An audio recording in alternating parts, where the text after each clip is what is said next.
안녕하세요. 안녕하세요, 여러분들. 오늘은 제가 예전부터 얘기했던 발성 Q&A랑 여러분들이 남겨주신 댓글 읽어보면서 또 얘기해보도록 하겠습니다. 최근 댓글 중에 이걸 꼭 해달라 이렇게 하신 분이 있어서 이거부터 먼저 얘기할게요. 좋아하는 일과 잘하는 일 중에 진로 방향에 대한 얘기인데, 이건 예전에 제가 다른 영상에서 얘기한 적이 있었어요.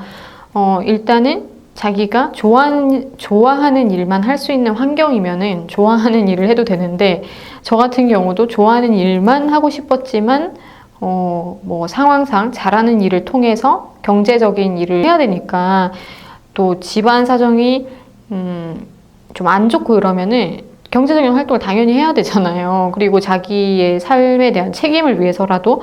그래서 잘하는 일을 선택을 해서 경제적인 활동을 꼭 해야 되는 상황에서는 그렇게 하는 게 맞고, 그게 아니라면은 그걸로 인정을 받는 단계까지 갈 수 있다라는 완벽한 믿음 하에 좋아하는 일을 하는 것도 가능하죠. 근데 제가 말씀드리는 거는 일단 우리의 인간으로서의 그 책임도 있고, 그리고 잘하는 일을 일단은 해야지 경제적인 창출도 그렇고 어느 정도 이제 인정을 받게 되면서 좀 사회에서 내가 쓰임 있는 사람이구나, 도움이 되는 사람이구나, 이런 생각이 들어서 훨씬 더 좀 사회성이 있는 사람이 되기에는 잘하는 일이 더 맞다라고 봐야죠. 그래서 잘하는 일을 하면서 사회적인 좀 그런 것들을 개발시키면서 좋아하는 일도 같이 하면서 이렇게 되면은 가장 이상적이지 않을까, 저는 그렇게 생각하고요. 화를 조절하는 법.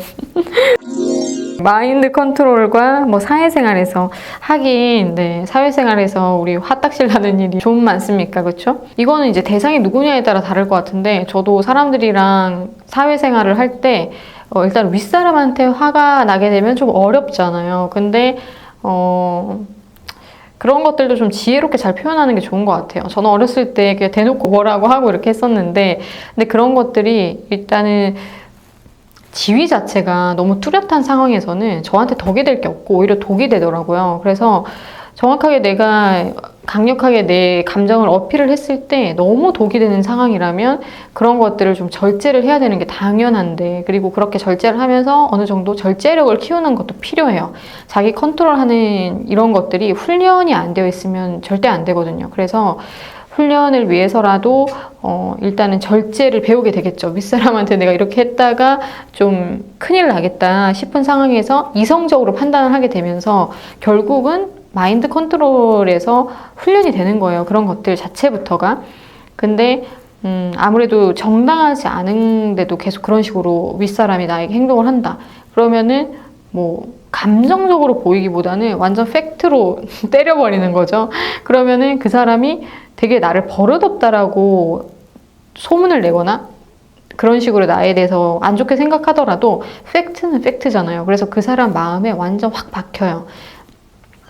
그래서 양심적으로 사람이 팩트를 딱 때리면은 나중에 그걸 되게 의식하면서 두려워하기 시작해요. 쟤는 사실을 볼 줄 아네? 근데 사실을 볼 줄 아는 데다가 그걸 또 말로 하네? 이러면서 저라는 사람이 이제 두려워하게 되겠죠? 근데 그 두려움 때문에 계속 저를 막 밟으려고 하는 상황이 이제 생기죠.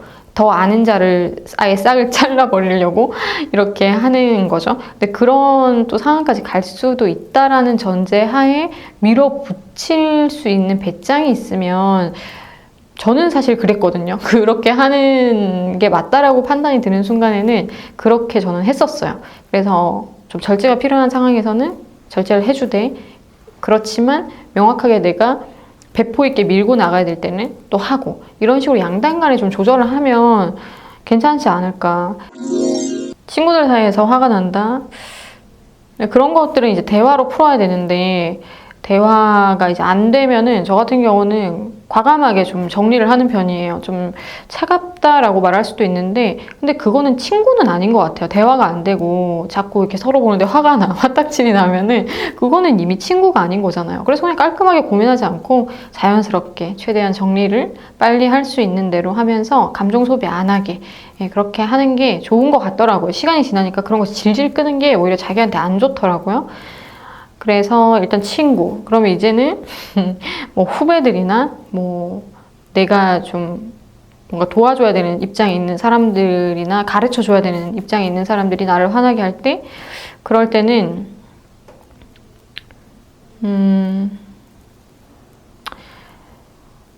근데 저 같은 경우는 이런 경우에 일단은 최대한 참을성을 발휘해 보려고 해요. 왜냐면 아직까지 나보다 좀 부족한 사람이고 많이 모를 수도 있는 거고 하니까 내가 좀 최대한 도와주고 기다려주고 이렇게 하려고 하는데, 근데 그게 도가 찰 때가 있잖아요. 말을 해도 말을 안 듣고 이렇게 하자고 해서 얘를 했는데 뭐 자꾸 아니요 같이 행동을 하고 이러면은 화가 나죠.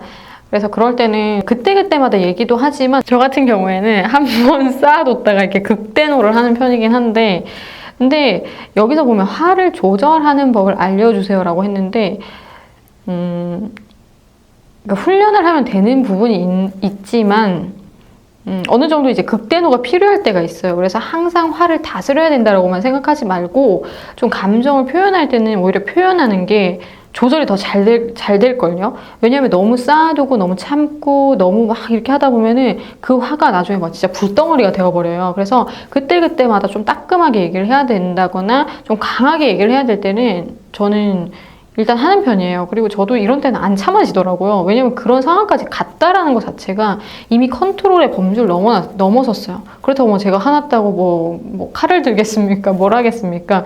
도덕적인 범위 안에서 자기 감정을 어느 정도의 단계별로 좀 상황에 따라서 잘 표현하는 게 저는 오히려 더 좋다라고 생각을 하거든요.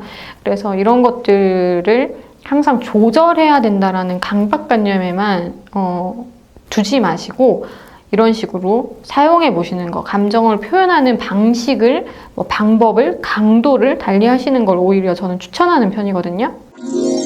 그리고 나의 장점을 극대화시키는 방법. 일단은 정확하게 내 장점이 극대화될 수 있을 정도로의 장점인가부터 확인을 해야 해요.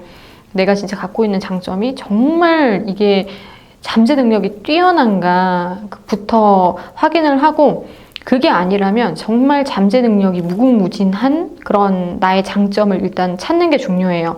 그래서 이거는 장점이라고도 볼 수 있겠고 자기의 강점이라고도 볼 수 있겠죠. 그래서 원래 좀 빨리 성공하는 사람들이나 이런 사람들 보면은 자기의 장점이나 강점에 대해서 정확하게 잘 알고 있거든요. 근데 이런 사람들이 그것만 알겠냐, 단점도 정말 잘 알고 있어요. 그렇기 때문에 오히려 장점이나 강점을 더 빛나게 할 수 있는 사람들이거든요. 그래서 나의 장점을 극대화시키는 법으로 저는 일단은 단점을 교정하는 거를 먼저 하는 거를 추천을 드리거든요. 왜냐면 좋은 게 빛이 나려면 그거를 덮는 것을 빨리빨리 정리를 해줘야 돼요. 그래서 오히려 단점을 고치는 데 집중을 하다 보면은 내 장점이 딱 이렇게 돋보이게 되는 그런 때가 있어요. 그리고 진짜 장점만 딱 보고서 이거를 극대화시키는 방법은 제가 아까 말씀드린 것처럼 애초부터 극대화가 될 수 있는 장점을 내 장점으로 내가 바라보고 있는 게 중요한 거죠. 확인을 하는 게 중요한 거죠. 그리고 이게 확인이 됐으면 이거를 굉장히 다각도에서 보는 게 중요해요. 장점 이렇게 하면은 이거랑 연관돼서 이거 아니면 몇 개 이렇게 생각이 날 텐데, 거기서 또 가지를 뻗고 거기서 또 가지를 뻗고 엄청나게 얘가 중심이 돼서 연관이 되면서 어느 정도까지 이게 범위가 넓어질 수 있는 건지, 그래서 정말 이렇게 뻗어나가서 여기 끝에 있는 얘가 너무 매력적인 거예요. 그리고 얘가 너무 엄청난 거죠. 얘랑 관련이 없을 줄 알았어요. 너무 멀어서. 근데 결국에는 여기에서 나온 거잖아요. 그래서 이런 식으로 자기가 이거라고 생각해서 여기에만 오히려 문자적인 데만 딱 빠지지 말고 이걸 통해서 결론적으로 뻗어 나갔더니만 훨씬 더 엄청난 게 있는 거예요. 그래서 이것을 선택해서 자기가 뭔가를 해보고 하는 게 훨씬 더 저는 되게 이색적이고 이런 걸로 훨씬 더 자기 자신을 빛낼 수 있다고 생각하거든요. 내가 이것만 했으니까 이것만, 내 장점은 이거니까 이게 아니라 여기서 파생돼서 정말 창조적인 게 나오는 단계까지 한번 매핑을 해보세요. 저는 이거를 정말 많이 했어요. 너무너무 사람들이 놀랄 정도로 저는 매핑을 어렸을 때 엄청나게 많이 했거든요. 저는 펜이랑 종이랑 놓아본 적이 없어요. 매일매일 일기도 썼었고 이런 매핑과 계획이라든지 이런 거에 대해서 정말 시간 투자, 마음 투자, 뭐 실질적인 투자 다 했습니다. 그래서 이런 식으로 하면 오히려 단순하게 보였던 내 장점이 엄청나게 크리에이티브해지는 거를 확인하실 수가 있을 겁니다. 맞아요. 그 광대의 비밀이라는 영상을 제가 참 예전에 올렸었는데 그 영상을 저는 아직까지 추가로 설명을 해주신다고 했는데 그 내용을 기다리고 있습니다. 그 영상을 보고서 그걸 기다리고 있어요 하신 분이 있었거든요. 그래서 아직까지도 그게 기억이 되게 많이 남는데 제가 그걸 예전에 올려놓고서 그거에 대해서 추가적인 설명을 해야지 해놓고서 그거를 깊이 있게 다루질 않았었어요. 그래서 오늘 그 얘기를 또 잠깐 해보면 좋을 것 같은데 그 광대를 꼭 써야 하나요? 근데 여러분들 노래 잘하시는 분들 딱 보면은 무조건 이 광대 라인에 이 근육을 정말 잘 사용하면서 그 눈은 슬픈데 슬픈 노래를 부를 때 근데 입은 막 웃고 있어요. 근데 그게 어색하게 보이지 않거든요. 너무 이렇게 조화나 이런 것들이 잘 되어 있기 때문에. 그리고 그런 표정을 연습하는 것도 여러분들한테 너무나도 필요해요. 그래서 일단은 그런 사람들로만 봐도 확인이 되죠. 확실히 고음을 잘 내는 사람들이 광대를 많이 쓰더라. 그래서 여기 근육을 이렇게 당겨서 쓰는 것이 있더라. 그리고 실제로 해부학 사진을 보면은 여기에 이제 광대 여기 윗라인으로 당길 수 있는 근육들이 양쪽으로 다 이렇게 많이 있어요. 그래서 여기 근육을 계속해서 사용해 주면서 여기를 당겨 주면은 확실하게 밝은 컬러의 소리가 나거든요. 제가 제일 싫어하는 게 노래를 가르칠 때나 그 음성을 가르칠 때 입을 크게 벌려라 이렇게 가르치는 사람들 제일 싫어하거든요. 왜냐면 이게 부분적으로는 맞아요. 하지만 모든 사람에게 해당이 안 되고 많은 사람에게 또 이게 해당이 안 되거든요. 왜냐면 우리가 딱 봐도 알잖아요. 노래 잘하는 사람들이 무조건 입을 우아우아우아 크게 벌리나요? 그렇지 않아요. 자연스럽게 부르는데 노래가 잘 되고 그리고 얼굴이나 이런 것들이 굉장히 좋아요. 표정이나 이런 것들이. 그리고 아나운서들도 입을 막 크게 벌리면서 하지 않잖아요. 발음을 정확하게 하는데도 불구하고. 그리고 배우들도 마찬가지고 정혜인 씨나 이런 사람들이 발음이 정말 딕션이 정확한데 그 사람들이 입을 크게 벌리고 연기를 하나요? 전혀 그렇지 않아요. 정혜인 씨가 노래 부르는 그런 그 짤이라고 해야 되나? 짤 같은 걸 봤었는데 아무튼 정혜인 씨가 발음이 정말 정확한데 입을 정말 예쁘게 써요. 입 모양이 진짜 예쁘거든요. 얼굴 표정도 잘 쓰지만 아무튼 그래서 되게 웃긴 게 실제로 아나운서들은 입을 크게 벌리면서 발음하지 않아요. 정확한 발음을 내기 위해서. 근데 아나운서 학원에서는 대부분 입을 크게 벌려라 라고 가르친다라는 거죠. 이거부터가 엄청난 모순 아니겠습니까? 노래를 잘하려면 입을 일단은 크게 벌려서 소리를 일단 크게 뱉어라 하는데 큰 소리도 입을 크게 벌린다고 해서 나오는 게 아니에요. 너무 원초적으로 이건 접근하는 것 같아요. 그래서 저는 이런 걸 되게 약간 원시적인 방법이 아닌가라고 생각을 하고 실질적으로도 하관을 오히려 많이 벌려라라고 유도를 할 때 소리가 많이 밑으로 떨어지면서 소리 컬러가 어두워지고 고음을 내는 데 있어서 좋은 근육을 발달시키는 데서 완전히 다른 방향을 쓰는 거니까 오히려 이런 발달을 멈추게 하고 아니면 아예 반대로 쓰니까 다른 여기 밑에도 보면은 근육들이 많이 있어요. 널찍한 이런 근육들이 많이 있는데 우리 레슬링 선수들 보면 땅땅한데 힘이 굉장히 좋죠. 그런 것처럼 근육이 넓고 짧은데 힘이 굉장히 강하기 때문에 하관을 많이 쓰게 하면서 여기 근육을 많이 쓰고 여기 힘을 키울수록 훨씬 더 고음에는 안 좋은 발성으로 갈 확률이 엄청나게 높다라는 거죠. 그렇기 때문에 저는 이제 광대를 들어서 소리를 밝게 만들면서 지금 제가 살짝 이렇게 올려서 얘기를 하는데도 훨씬 더 소리 빛깔이 잘 나오는 거를 확인할 수가 있습니다. 그래서 구강 울림을 많이 추구하는 사람들이 그렇긴 한데 구강 울림을 많이 추구할 때의 부작용은 너무나도 많고요. 그래서 뭐든지 배합이 적절해야 되는데 하관을 많이 떨어뜨리는 거는 소리를 밑으로 이렇게 떨어뜨리면서 무겁고 다크하고 넓게 쓰게끔 만드는 거기 때문에 저는 일단은 비추를 하고 있습니다. 그래서 먼저는 여러분들 제일 좋은 거는 웃는 얼굴에서 연습을 하는 거예요. 제가 예술가로서 가장 첫 덕목을 얘기해 주세요라고 한다면 웃으면서 얘기할 수 있는가? 웃으면서 연기할 수 있는가? 웃으면서 노래할 수 있는가예요.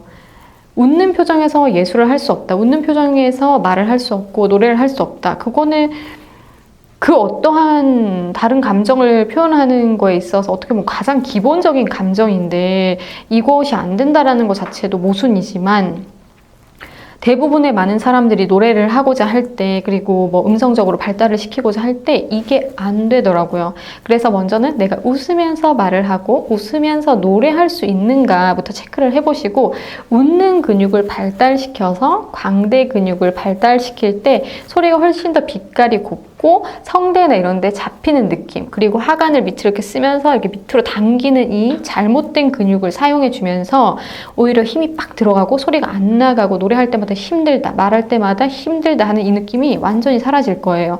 그래서 이런 것들을 저는 정말 추천하거든요. 그래서 여러분들도 이렇게 웃으면서 자꾸 소리 내보고 웃으면서 발성해보고, 그리고 제가 예전에 또 올렸던 영상 중에서 웃음에서의 포인트, 소리에 영향을 주는 이런 좋은 근육을 쓰는 데 있어서의 포인트가 눈이 먼저 웃어주는 게 맞다라고 말씀드렸어요. 입이 억지로 웃으려고 하는 거는 썩소예요. 그렇죠? 그래서 눈이 먼저 웃을 때 가장 좋은 웃는 얼굴이 만들어지면서 좋게 쓰이는 이 광대에 관련된 이 입꼬리 당긴근부터 시작해서 다 이렇게 쓰이다 보면은 소리 위치가 살짝 위로 올라가면서 훨씬 더 낭낭한 소리가 나고 고음도 유리하게 난다라는 거. 그리고 소리도 앞으로 붙는 효과까지 있어요. 마스케라에 대한 강의도 제가 몇 번 해드렸었는데, 마스케라에서도 먼저는 이 감각을 웃는 데서 찾는 거예요. 웃으면 소리가 많이 앞쪽으로 빠져나오거든요.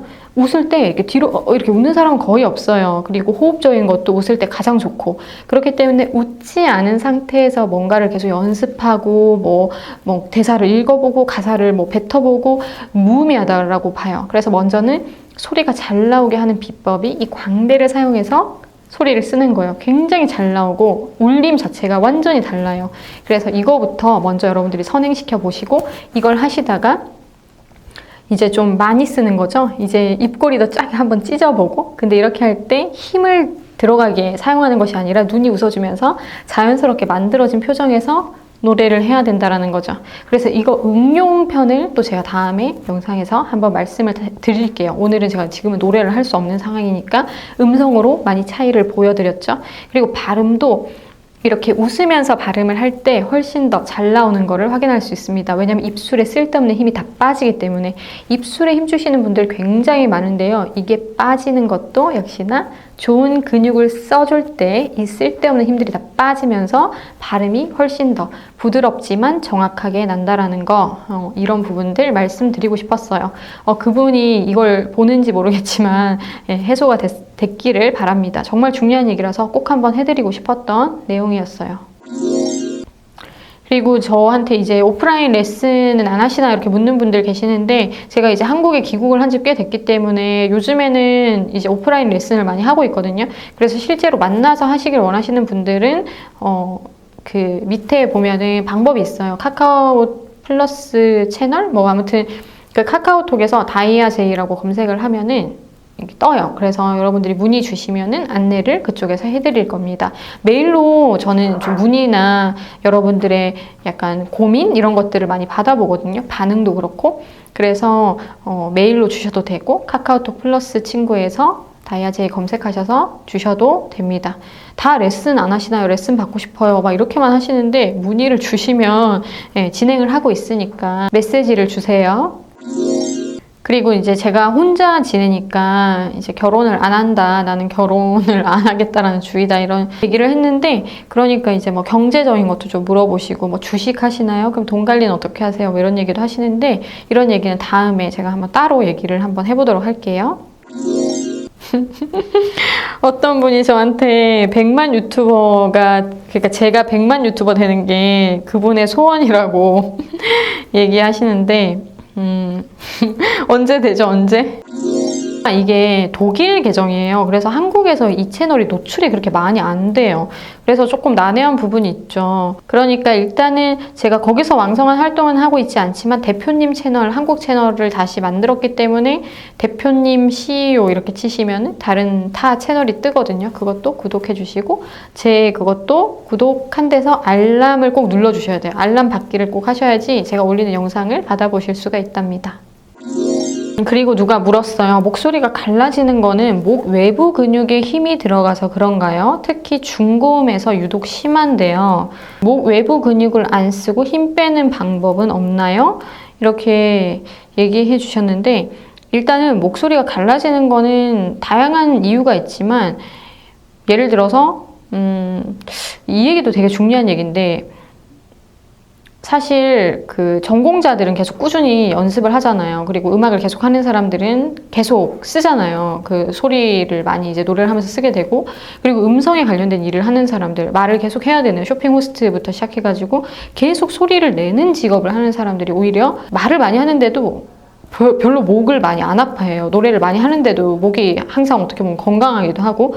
근데 일반인들 같은 경우에는 그때그때마다 노래를 하고 또 말하는 빈도나 뭐 상황이나 이런 것들도 계속해서 바뀌잖아요.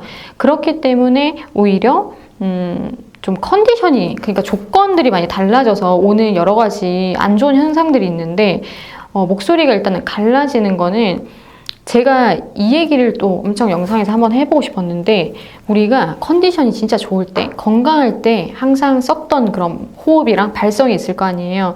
근데 저도 건강이 한번 좀 안 좋아지고 나서 목소리에 변화가 조금 생겼는데, 그 단계를 거치고 나서 또 오게 되는 또 현상이 있어요. 이게 뭐냐면, 내가 항상 호흡을 하고 발성을 해왔던 거를 기억을 하잖아요. 근데 이미 몸이 좀 안 좋아졌어요. 그래서 몸이 좀 안 좋아져서 뭐 수술도 받고 여러 가지 뭐 일을 하다 보면서 호흡이나 이런 것들이 많이 좀 예전이랑 다르게 노래를 꾸준히 계속 못 부르니까 항상 호흡을 써왔던 만큼 안 쓰게 된 거죠. 그래서 호흡이 상태가 이미 많이 안 좋아졌어요. 근데 내가 항상 냈던 양이 있잖아요. 소리를 낼 때 성량을 항상 이 정도 내왔고, 기본 평타 성량을 이 정도 썼어요. 말할 때. 근데 이미 호흡이 죽었잖아요. 근데 내가 발성이 이게 항상 냈던 걸 기억하기 때문에 낸다고 냈는데, 이게 자극이 된 거예요. 이제부터는. 그러니까 이미 몸이 바뀌었으니까, 호흡 컨디션이 예전 같지 않기 때문에. 근데 이제 소리를 내는 게 몸에서 감당이 안 되는 차원의 성량인 거예요, 이제. 그래서 몸이 좀 회복되고 다시 호흡 텐션을 올리고 나서 성량을 다시 키워야 되는데, 이런 식으로 몸이 한쪽은 죽어버렸는데 발성만 계속 이전이랑 똑같이 소리를 내다 보면 이건 강하게 쓰는 게 되기 때문에 그때부터 목에 타격이 심해지죠. 성대를 훨씬 더 많이 쓰게 되니까, 예전보다. 옛날에는 호흡이 들어가서 그걸 어느 정도 얘가 데미지를 안 받게끔 호흡이 항상 도와줬었는데 그게 안 되니까.